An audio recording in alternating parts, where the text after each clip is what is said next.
Thank you, sir. Thank you, Deputy Chairman, sir, for giving me the permission. Sir, as I look at the discussion today, before that, I'd like to mention that I could probably be the only member of parliament here who does not belong to that area, but has spent 6 years in Northeast, 4 years in Meghalaya, Arunachal and Mizoram, and 2 years in Sikkim. And I have known the culture, the tradition, and of course the developmental imperatives of this region very well. I'm quite happy, sir, about the fact that the budget allocations this year has gone up by 5.34%, and the trajectory has been maintained. There's no gainsaying that. Nobody would deny that the northeast part of India needs to be mainstream, has to be done in every possible manner, through connectivity, through development, through human resource, through infrastructure building. So, but my question is whether this allocation is adequate. Let's see what's happening in the northeast. I refer to the National Multidimensional Poverty Index, which came out of Niti Aayog recently. The National Multidimensional Poverty Index, it covers almost all aspects for an inclusive development, for development of health, hygiene, for development of child and adolescent mortality, for maternal health, schooling, school attendance, almost all aspects. Now, if you look at all these aspects, at least 4 northeastern states, including Assam, figure amongst the top 10 poor states of India. 4 northeastern states, including Assam, figure in the top 10 poor states of India as per this multidimensional poverty index. Assam and Meghalaya are ranked as the 5th in the country in terms of poverty. So there is a lot which requires to be done. The amount of allocation that is being made currently needs to be increased even further. Now let me talk about education. So here I would like to make some suggestions because of the energy in terms of governance, because of the energy in terms of financial resources and the commitment that is being given to the northeastern region by everyone present here. So my suggestion is, like the aspirational districts model which was followed in case of areas which were covered by left-wing extremism, and we have seen that when development has taken place, the left-wing extremism has actually declined in those areas. So if internal security and security of the country is associated with this region, such focused approach in converging various kinds of schemes needs to be adopted in the northeastern region. Second, when I was in Sikkim, I have seen that by natural agricultural practice, they're organic. They don't use chemical fertilizers. They were the first state in the country which had banned plastic from their entire state. Now, in the craze for taking development at a very fast pace, let us remember that Northeast's basic contribution to the society is its diversity, biodiversity, biological diversity, cultural diversity, and all this should not be lost sight of. Therefore, this development has to be a green development.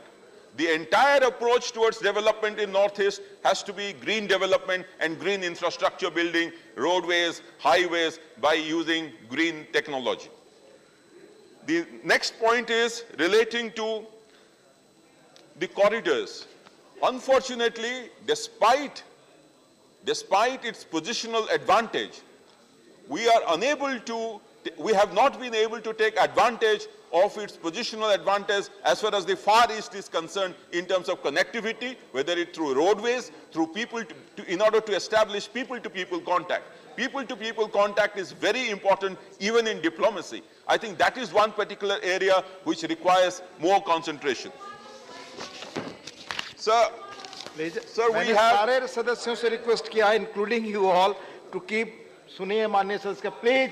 Sir, माननीय सदस्यगण please आप सुने इस discussion को सुने please. I will talk about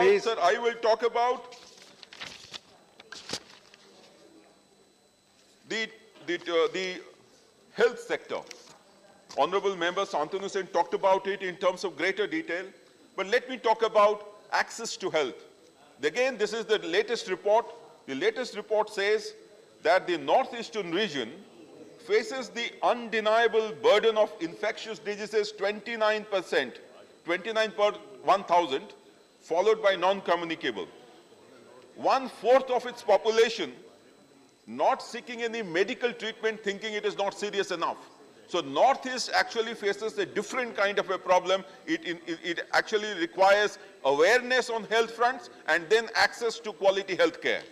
So just providing infrastructure will probably not solve the problem for many of the areas, for the people of Northeast.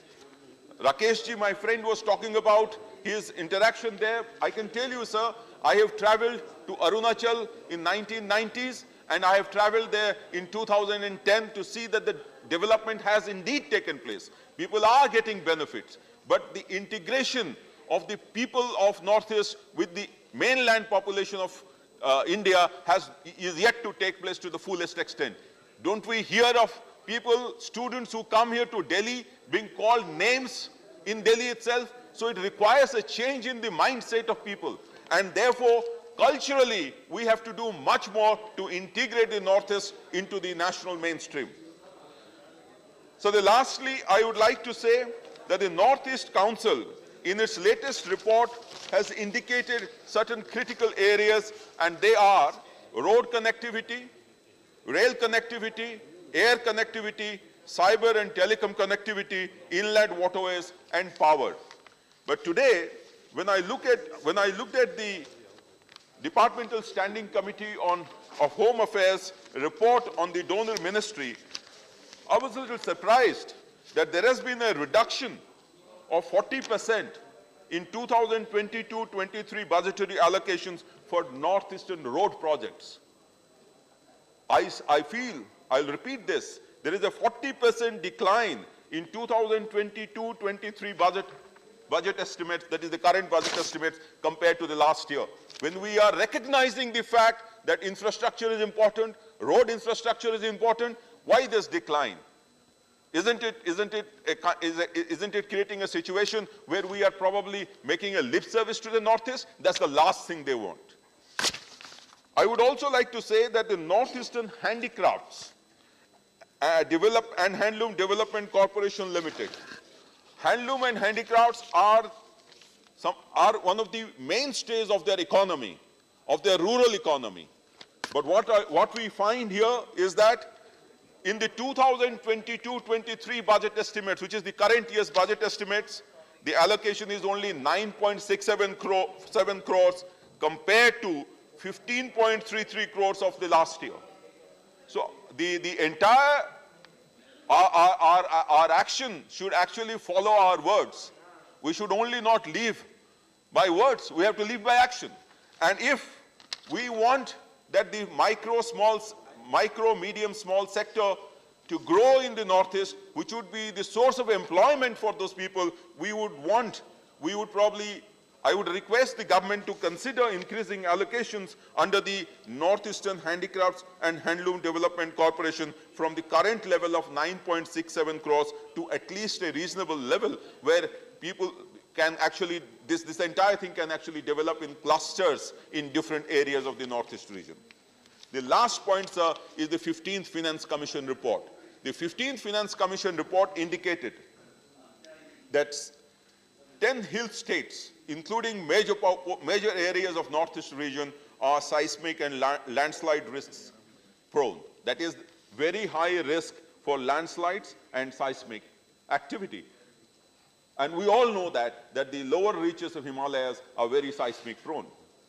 And therefore they had recommended that the NDMF for seismic and National Disaster Management Fund for seismic and landslide risk reduction programs in 2020-21 with an allocation of 50 crores for all the northeastern states. The Bureau of Indian Standards has developed a seismic map for India, and that includes the northeastern states.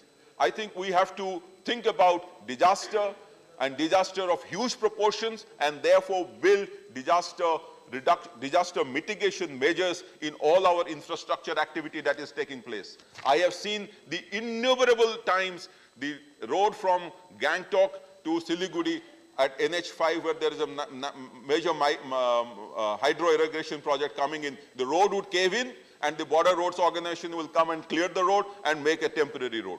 Now this kind of situation is there because this is seismic prone, this is environmentally too fragile. So our development should be responsible, our development should be green, and we should ensure that in this disaster situation, the infrastructure is disaster resilient. Otherwise, the community itself will suffer. The same people for whom we are making it will suffer. Thank you so much. धन्यवाद माननीय अमर पटनायक जी।